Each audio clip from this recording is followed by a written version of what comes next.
एक बार की बात है। गर्मी का मौसम था और एक चींटी कड़ी मेहनत से अपने लिए अनाज जुटा रही थी। दरअसल वह सोच रही थी कि धूप तेज हो जाए, इससे पहले क्यों न अपना काम पूरा कर लिया जाए। चींटी कई दिनों से इस काम में जुटी थी।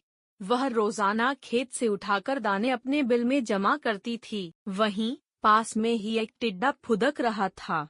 मस्ती में वह नाच रहा था, गाने गाकर जिंदगी के मजे ले रहा था। पसीने से तरबतर चींटी अनाज ढोते ढोते थक चुकी थी। पीठ पर अनाज लेकर बिल की तरफ जा रही थी, तभी टिड्डा फुदक कर उसके सामने आ गया। टिड्डा बोला, प्यारी चींटी, क्यों इतनी मेहनत कर रही हो? आओ मजे करें।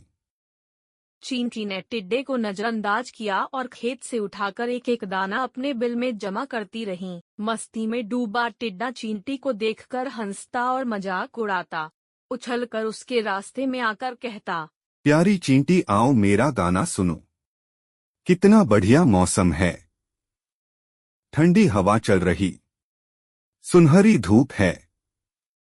क्यों मेहनत करके इस खूबसूरत दिन को बर्बाद कर रही हो? टिड्डा की हरकतों से चींटी परेशान हो गई। उसने समझाते हुए कहा, सुनो टिड्डा, ठंड का मौसम कुछ दिन बाद ही आने वाला है। तब खूब बर्फ गिरेगी, कहीं भी अनाज नहीं मिलेगा। मेरी सलाह है, अपने खाने का इंतजाम कर लो। धीरे धीरे गर्मी का मौसम खत्म हो गया। मस्ती में डूबे टिड्डे को पता ही नहीं चला कि गर्मी कब खत्म हो गई। बारिश के बाद ठंड आ गई।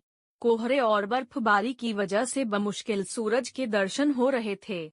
टिड्डे ने अपने खाने के लिए बिल्कुल भी अनाज नहीं जुटाया था। हर ओर बर्फ की मोटी चादर पड़ी थी। भूख से टिड्डा तड़पने लगा।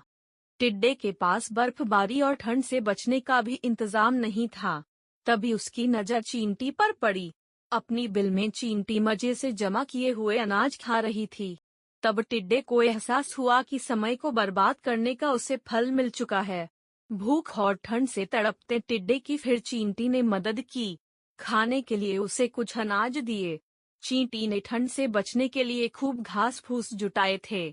उसी से टिड्डे को भी अपना घर बनाने के लिए कहा। कहानी से सीख, अपने काम को मेहनत और लगन के साथ करना चाहिए।